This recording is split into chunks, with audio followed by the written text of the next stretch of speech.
Sometimes on this channel, I feel like we take the game of basketball a little too seriously. Maybe it's because we're always listening to some guy over-exaggerate about everything. I mean, for real, how many guys are going to break the NBA? How many guys are not human? How many players are going to change the game of basketball? So, how are you guys doing? My name is Mike, and today we're gonna have a lot of fun because we're going to watch some grown basketball players punch each other in the face. Yes, today we are looking at the 10 greatest fights in NBA history. Don't really need to explain anything more than that, so let's just jump in at number 10. Willis Reed fights the Lakers. For years, we heard the legends of Willis Reed taking on the entire Los Angeles Lakers roster. But the thing is, nobody could find the tape, which caused this fight to gain a somewhat mythical status until, luckily, Michael Rappaport's 30 for 30 when the Garden was Eden tracked down this footage, and it was possibly more amazing than we could have possibly hoped for. So, we see here that Willis misses out on a rebound and bangs into Rudy LaRusso a few times. Rudy didn't really like this, so he tries to punch Willis in the face, and then...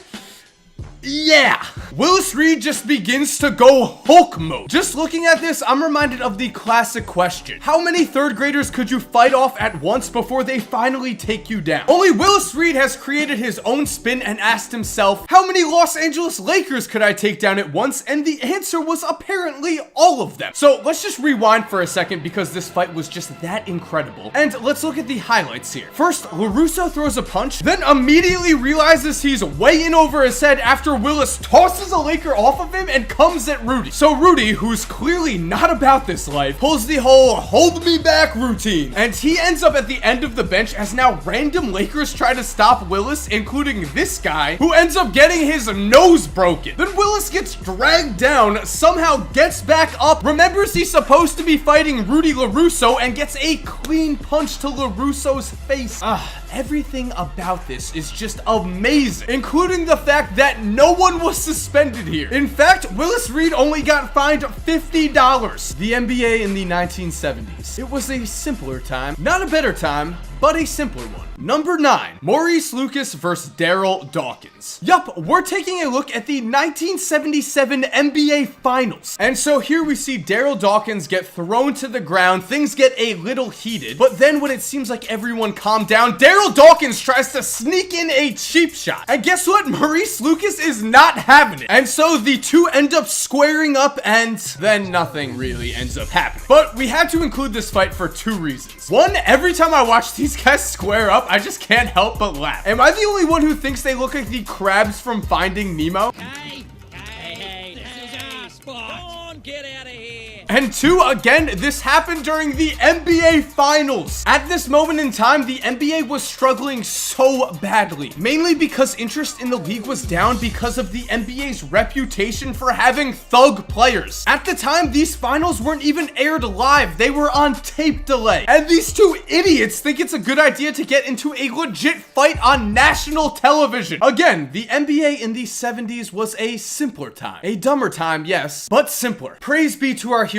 Magic Johnson and Larry Bird for saving us. And speaking about cheap shots and Larry Bird, number 8, Bill Laimbeer and Robert Parrish. This fight is what you'd call a classic two-part episode. In part 1, we see resident badass Bill Laimbeer decide in game 3 of the 1987 Eastern Conference Finals that since the Pistons weren't nearly as talented as the Celtics with Bird in his prime, their only real chance was to play dirty. So first we see Bill hit Kevin McHale with a nice manly slap. Then he steps up his game with a pretty horrible flagrant foul on Larry Bird. How dare you disrespect the basketball Jesus? What's great about this is that after this fight is over, Larry just throws the ball at Bill Laimbeer's head and everyone in the world cheers because, you know, Bill Laimbeer kinda sucks. And quickly here we see Isaiah Thomas telling Larry Bird, this isn't my fault. Can I please still be on the dream team? Larry and I are friends. I'm friends with a lot of guys from the Boston team. If Isaiah tells me that it was a joking matter, I think we should leave it at that. Let's try Isaiah. Now, fast forwarding, we're in game 5 where Robert Parrish gets revenge. We see Robert see his opportunity, then he just hits Bill with one of these, and Bill goes down. And for a brief moment, we get a glimpse of what it was like to live in Roman times, as the Boston Garden begged and cheered to see more of Bill Laimbeer's blood. I think Kevin McHale said it best. Laimbeer, he had it coming. That's, yeah.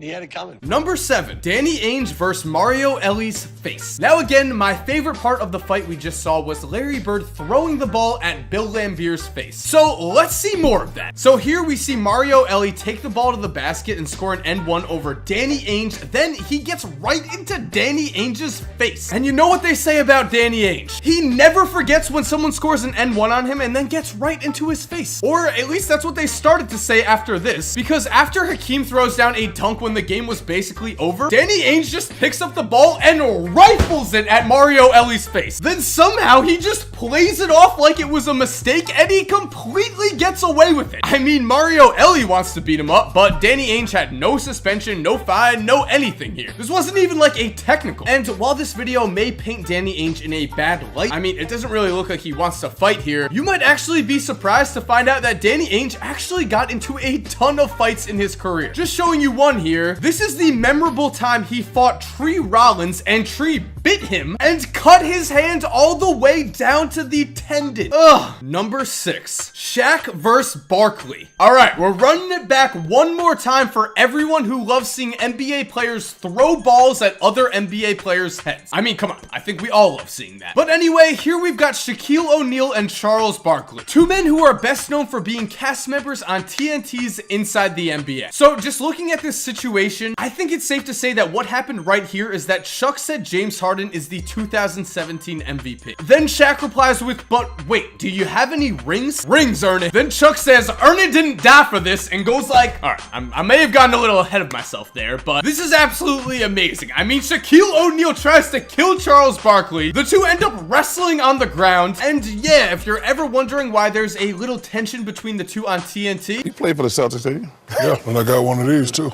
And 4 of these too. How many rings you got? How many rings you gonna be remembered for? That's what I thought. They've actually fought before. Bonus clip before we get to number 5. This wasn't really a fight, but here we have Kent Benson throw a cheap shot into Kareem Abdul-Jabbar's stomach, which I agree, questionable move. But then Kareem throws one of the worst cheap shots I've ever seen back at Benson. And all I've got to say here is karma, because Kareem ended up breaking his hand on this play. And yeah, I get it, Kareem got hit first, but that's not an excuse to throw an absolute haymaker at someone not looking at you. Moving on, number 5, Ray Allen versus Keon Dooling. So let's first set the stage here. We see Ray fall into Keon Dooling in what looks like an accident. And then Keon was really not having that, but come on. What is with these cheap shots? If you're gonna start a fight, do it like a man, not when Ray's not looking. But to Ray's credit here, he is not scared. He gets right on top of Keon and starts screaming, why was I not invited to the 2008 Boston Celtics championship reunion vacation? And then even when he's being grabbed, he still tries to get some kicks in. What a warrior. Number 4, Marcus Camby versus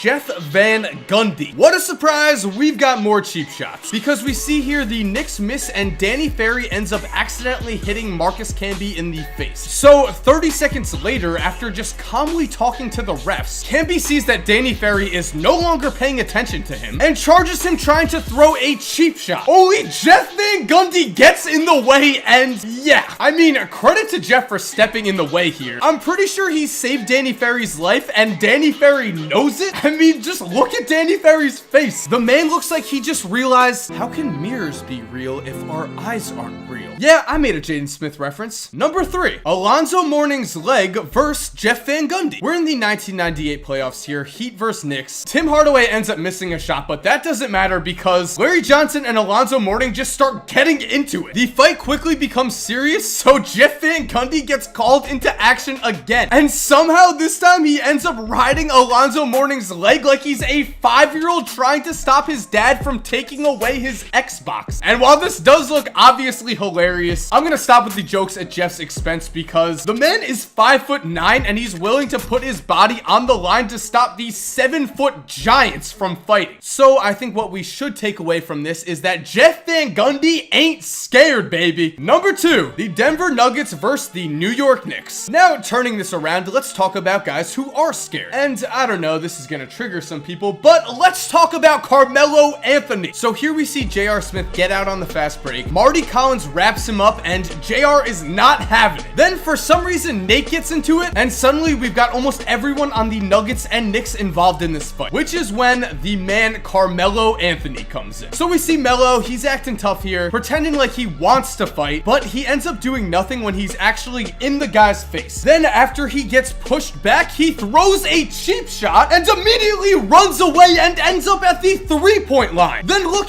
he runs away from Nate Robinson. Knicks fans, no matter what you have to say about Melo, your respect for him has to go down after this. I mean, I obviously don't know this man's life story, but at least in this moment, Melo is that guy who acts tough when his boys are right around him, then is just suddenly not about it when he's alone. The Draco Malfoy of the NBA, if you will. And finally, number 1, this makes me sad. So to finish this off, we have another classic two-parter, but again, this just makes me sad because in both videos, we're about to watch our basketball heroes get punched in the face. So at number 1, we see Kobe Bryant get into it with Chris Childs. Now, they start arguing, and then Kobe tries to hit Childs with like a weird elbow, and so then Childs just hits him with a quick 2-piece. Now, this fight is pretty significant because it is the only video evidence of the Knicks beating the Lakers in pretty much anything in the last 30 years. Knicks fans, I am so sorry. And moving on to our second part here, we're looking at the Celtics versus the 76ers. Larry Bird and Dr. J get tangled up. Larry hits the ground. A fight breaks out, and then Charles Barkley ends up pinning Larry Bird's arms behind his back, which Chuck says was an accident, but come on. And yeah, Dr. J just ends up getting some clean punches at Larry Bird's face. For the third time, this just makes me sad. So I think that's the right time to wrap up this video. I hope you guys enjoyed this. This was definitely fun for me. If you're new to this channel, I hope you subscribe. I make basketball videos like this. I look at basketball history, do NBA conspiracies. I do NBA what ifs. Basically, if you love basketball, I think you'll love this channel. And to everyone already subscribed, thank you guys so much for supporting. You're awesome, and I hope you have an awesome day, and cue that music.